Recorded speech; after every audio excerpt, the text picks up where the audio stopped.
میں ہر اس عورت کو یہ پیغام دینا چاہتی ہوں اپنے پروگرام سے جو اس وقت میرا یہ پروگرام دیکھ رہی ہے، جو تنہا رہنے کی شوقین ہے، جو ماڈلنگ کے شوق میں، جو ایکٹر بننے کے شوق میں گھروں سے بھاگتی ہیں اور پھر وہ کام کرتی ہیں جو ان کے والدین جو ہے وہ برداشت نہیں کر سکتے۔ عزت کا تقاضا یہ ہے اور اسلام کا بھی تقاضا یہ ہے کہ اسلامی اقدار میں رہتے ہوئے اگر ماں باپ پسند نہیں کرتے، اگر باپ، بھائی، بیٹا، شوہر پسند نہیں کرتا تو چھوڑ دو اس کام کو، مت کرو وہ کام۔ وہ تمہارا محافظ ہے، وہ تمہیں غلط کبھی بھی نہیں کہے گا، وہ تمہیں غلط طرف کبھی نہیں لے کے جائے گا۔ اگر وہ تمہیں اپنی حفاظت کرنے کا کہتا ہے، لوگوں کی گندی نظروں سے بچنے کا کہتا ہے تو وہ ٹھیک کہتا ہے۔ آج حمیرہ اصغر کی لاش اس کے گھر والے ریسیو نہیں کرتے، کیا آپ کو کیا لگتا ہے کوئی گھر والے ایسے کر سکتے ہیں؟ کسی کے اندر جو ہے وہ اتنی طاقت ہو سکتی ہے کہ بہن کی لاش جو ہے وہ 1 مہینے سے، یا کچھ لوگ کہتے ہیں 6 مہینے سے جو ہے وہ سڑ رہی ہے، کسی بھی بند کمرے میں پڑی ہوئی، اور ایک بھائی اور ایک باپ یہ کہے کہ ہمیں اس کی لاش نہیں چاہیے؟ سوچیں کتنا ضبط کیا ہوگا انہوں نے اپنے اوپر۔ آپ کیا سمجھتے ہیں کہ یہ معاشرے کا کوئی ایسا رنگ ہے جس میں باپ اور بھائی نے ایسے ہی انکار کر دیا بہن کو لینے سے؟ نہیں، یہ بڑے تلخ پہلو ہیں۔ میں نے اگر اس پر بات کی تو آپ کے پاکستان میں ایک آگ لگ جائے گی۔ ایسی خواتین جو گھروں سے بھاگتی ہیں، ایسی خواتین جو ماڈلنگ کی شوقین ہوتی ہیں، ایسی خواتین جو بے حیا لباس پہنتی ہیں، ان کے باپ اور بھائی انہیں ایکسیپٹ نہیں کرتے اور نہ کر سکتے اگر غیرت مند ہو۔ اگر غیرت مند ہوں، آئیے رپورٹ دیکھتے ہیں، اس کے بعد اس پر بات کرتے ہیں۔ آج ہم ایک ایسی کہانی پر بات کرنے جا رہے ہیں جو صرف ایک موت کی خبر نہیں بلکہ یہ ہمارے معاشرے کے رویوں، تنہائی کے درد اور انسان کے اندرونی ٹوٹنے کی پوری داستان ہے۔ لاہور سے تعلق رکھنے والی ماڈل اور اداکارہ حمیرہ اصغر کی جو کئی سالوں سے کراچی کے ایک فلیٹ میں تنہا رہ رہی تھی، اچانک اس دنیا سے چلی گئی۔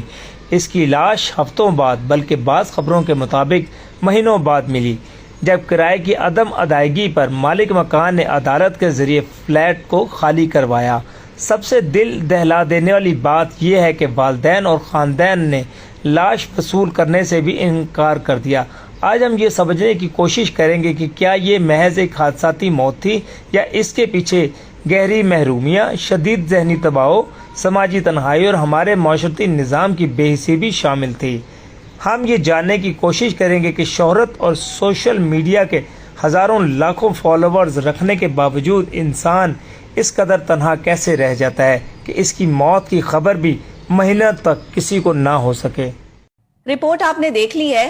کوئی اس کو محرومی قرار دے رہا ہے، کوئی اس موت کو سانحہ قرار دے رہا ہے، کوئی اس موت کو قتل بھی کہہ رہا ہے، کوئی اس موت کو جو ہے وہ لوگوں کی بے حسی کہہ رہا ہے، رشتہ داروں کی بے حسی کہہ رہا ہے، گھر والوں کی بے حسی کہہ رہا ہے۔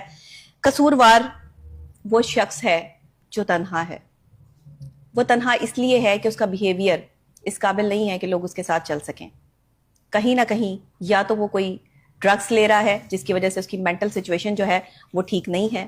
میں نے اس کیس پہ بڑی ریسرچ کی ہے، میں باقاعدہ ریسرچ کر پراپر طریقے سے اس پر جو ہے وہ بات کر رہی ہوں۔ میں ہوا میں بات نہیں کر رہی، ایز اے ماہر نفسیات بھی اور ایز اے انویسٹیگیٹو جرنلسٹ بھی۔ یہ دونوں ہی میرے پاس جو شعبے ہیں وہ انتہائی رسپانسبل ہیں، اس میں میں جھوٹ نہیں بول سکتی۔ اسی لیے میں یہ پورے وثوق کے ساتھ کہتی ہوں کہ جو لوگ ڈرگس لیتے ہیں یا جو لوگ غصے کے بہت تیز ہوتے ہیں، جن میں برداشت اور قوت برداشت کی کمی ہوتی ہے، صبر اور تحمل اور استقامت نہیں ہوتی، لوگوں کے رویوں کو اور لوگوں کی غلط باتوں کو برداشت نہیں کر سکتے کیونکہ بات ہمیشہ غلط ہی برداشت کی جاتی ہے۔ ایسے لوگ میرے ساتھ چلتے ہیں جو میری کریڈیبلٹی پر بھی جو ہے وہ انگلیاں اٹھاتے ہیں۔ ایسے لوگ میرے ساتھ چلتے ہیں جو میرے ہونے کو تسلیم نہیں کرنا چاہتے۔ وہ مجھ سے نفرت کرتے ہیں لیکن میں ان کے ساتھ چلتی ہوں کیونکہ میں تنہا نہیں رہنا چاہتی، اور دنیا میں آپ کو پرفیکٹ بندہ ملے گا کوئی نہیں، تو آپ کو انہی لوگوں کے ساتھ زندگی گزارنی پڑے گی۔ اس میں بڑے صبر اور استقامت کی بات ہے۔ تو ایسی خواتین جو اس طرح کر رہی ہیں، اکیلے رہنا چاہتی ہیں، پہلے عائشہ صاحبہ کا واقعہ ہوا، وہ اکیلی رہتی تھی۔ میں آج آپ کو بتا دوں 2 چیزیں۔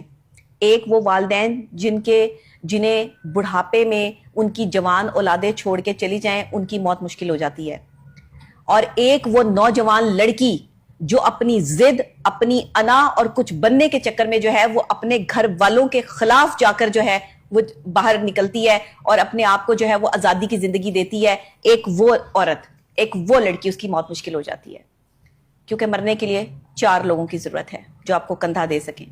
2 لوگ بھی ہوں تو وہ 2 اور لوگ اکٹھے کر لیں گے، لیکن سوال یہ پیدا ہوتا ہے کہ اگر اس کی لاش 1 مہینے سے اس کمرے میں بند تھی تو کسی نے خبر کیوں نہیں لی؟